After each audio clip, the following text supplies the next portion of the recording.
siglo. Tito, capítulo 2, verso 10 hasta el verso 14. Tito, capítulo 2, verso 10 al 14. ¿Cuántos lo tienen? Aleluya. Vamos a dar lectura en el nombre del Padre, del Hijo y la comunión del Santo Espíritu de Dios. Lo dice así: no defraudando, sino mostrándose fieles en todo, para que en todo adornen la doctrina de Dios nuestro Salvador.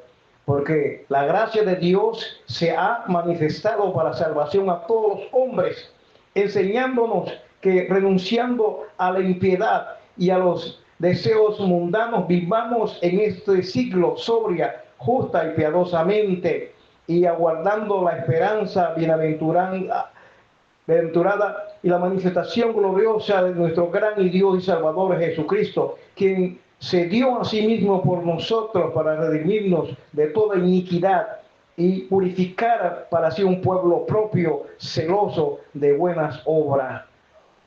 Bendito sea el que vive. Padre bueno, Padre santo, te damos gracias por tu hermosa presencia en este lugar sacrosanto. Dios, por la palabra en boca de tu siervo, para honra y gloria tuya, palabra de aliento, de fortaleza, de sabiduría, Señor, conforme a la necesidad de tu pueblo. Pon la palabra en boca de tu siervo para honra y gloria tuya. Amén. Pueden tomar asiento.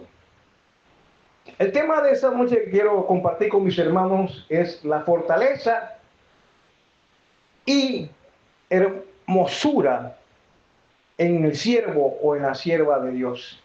La fortaleza y la hermosura en el siervo de Dios o sierva de Dios.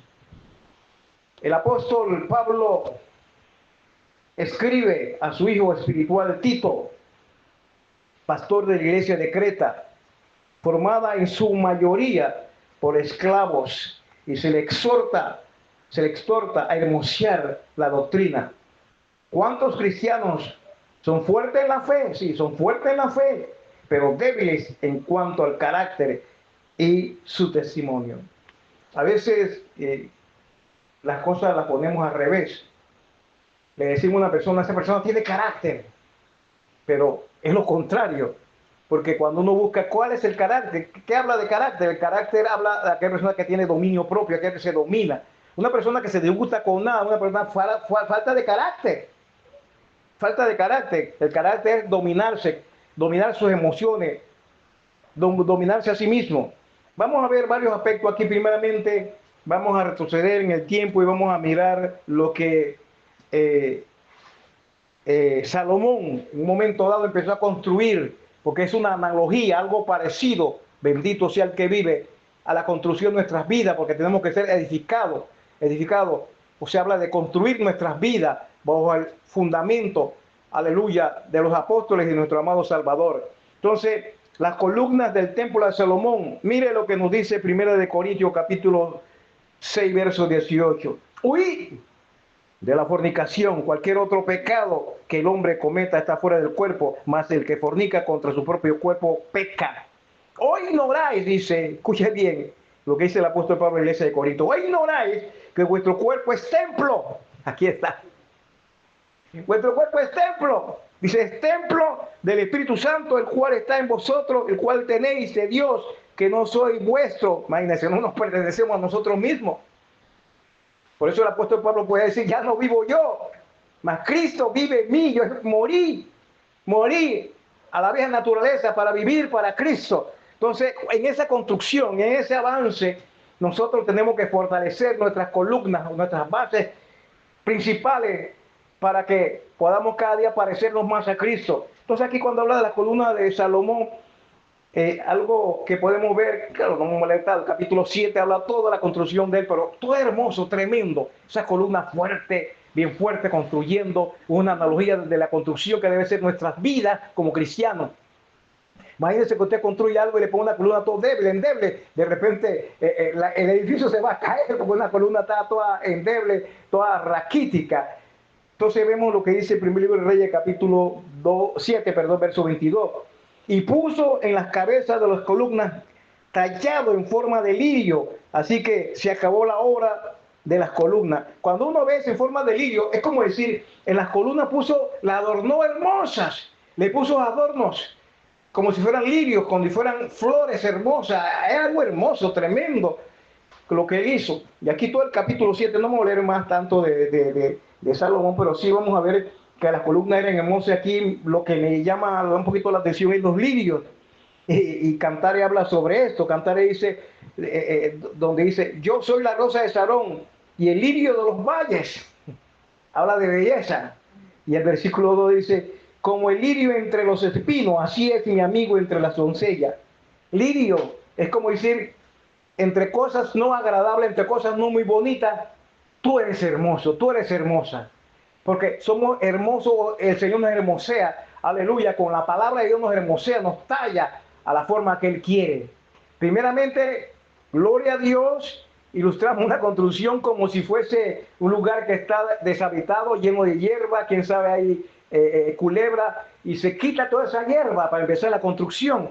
Así hace el Señor de nosotros, ¿verdad? Nuestro corazón es como, nuestra alma como un terreno que está deshabitado o está sin la construcción que el Señor quiere hacer en la vida de cada ser humano.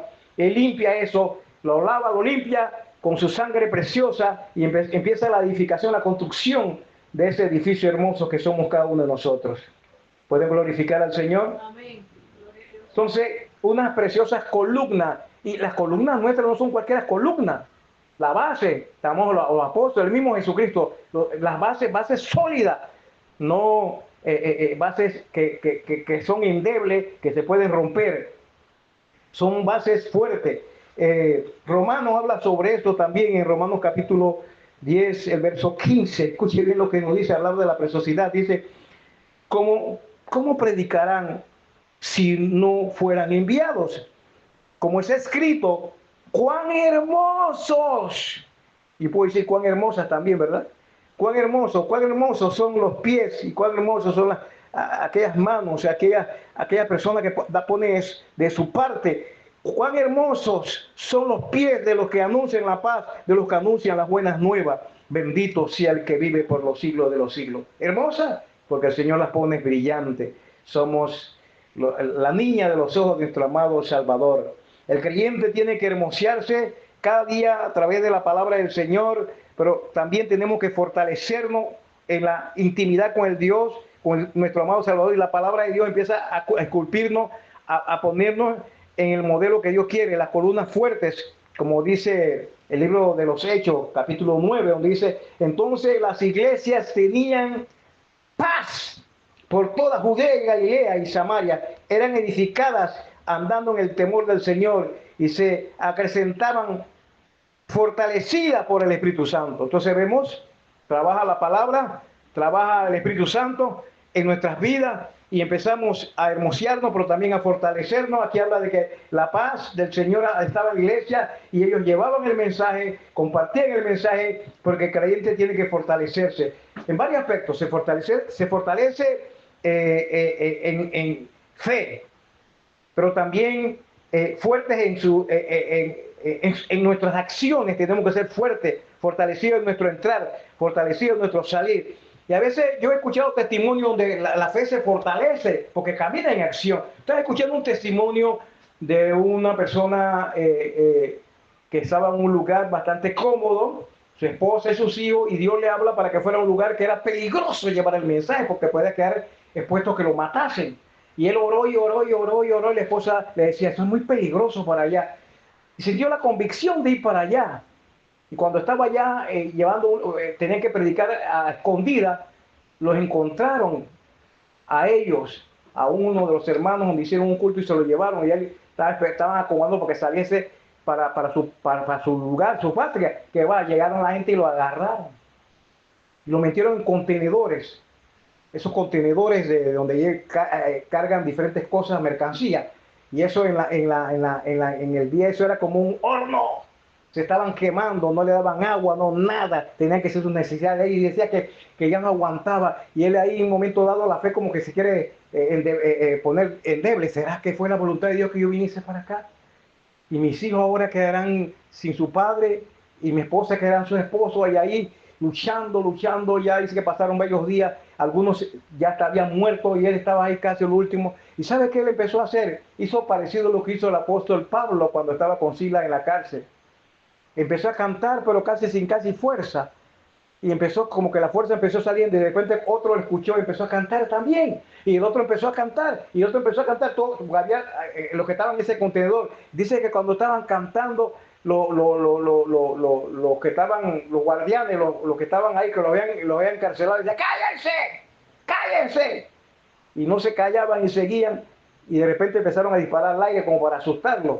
Y ellos seguían cantando. Y sucedió que los contenedores eran varios, se abrió el contenedor por suavecito, no como lo abrían ellos cuando iban a golpearlo o llevarle algo de alimentación. Y dice que se abrió, y se abrió otro, y se abrieron otro, y de repente ellos se quedaron así extrañados. Y ellos salieron casi ahí, que sin ánimo de caminar, cuando vieron un lugar donde se había en la cerca, se había abierto una apertura ahí, y ellos podían pasar. Dice que apareció una luz tremenda, y los que estaban ahí, todos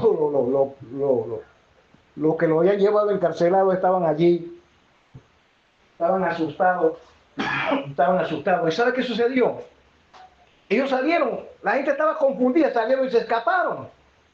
Pero lo tremendo que uno de los policías, de los guardias que estaban ahí, de los policías que estaban allí, después testificaron, dice que ellos vieron una luz tan resplandeciente que empezó a acercarse a las puertas y las luces empezaron a abrir las puertas, los contenedores.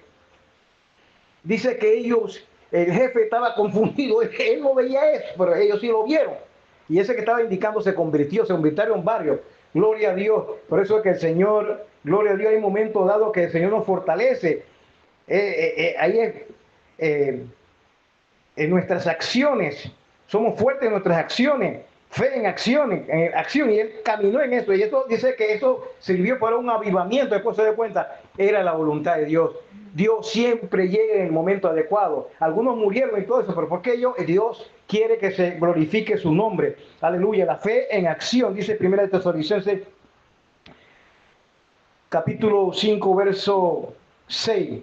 Por tanto, no durmamos como los demás, sino velemos, seamos sobrios, pues los que duermen de noche duermen, y los que se embriagan de noche se embriagan, porque no nos ha puesto Dios para ira, sino para alcanzar salvación por medio de nuestro Señor Jesucristo. Bendito sea el que vive por los siglos de los siglos, que murió por nosotros para que que velemos o que durmamos, vivamos juntamente con Él.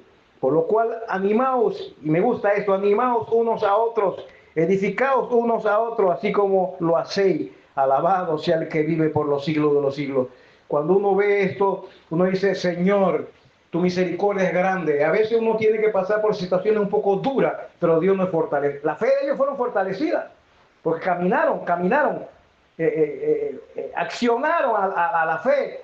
Claro, no fue fácil, dice el versículo 24 de 1 de Corintios. Mas para los llamados así, judíos como griegos, Cristo, poder de Dios y sabiduría de Dios. Porque lo insensato de Dios es más sabio que los hombres, y lo débil de Dios es más fuerte que los hombres. Pues mirad, hermanos, vuestra vocación, que no sois muchos sabios según la carne, ni muchos poderosos, ni muchos nobles, sino que lo necio del mundo escogió Dios para avergonzar a los sabios, y lo débil del mundo escogió Dios para avergonzar a los fuertes. Lo vil del mundo y lo menospreciado escogió Dios, y lo que no es para deshacer lo que es. Aleluya, a fin de que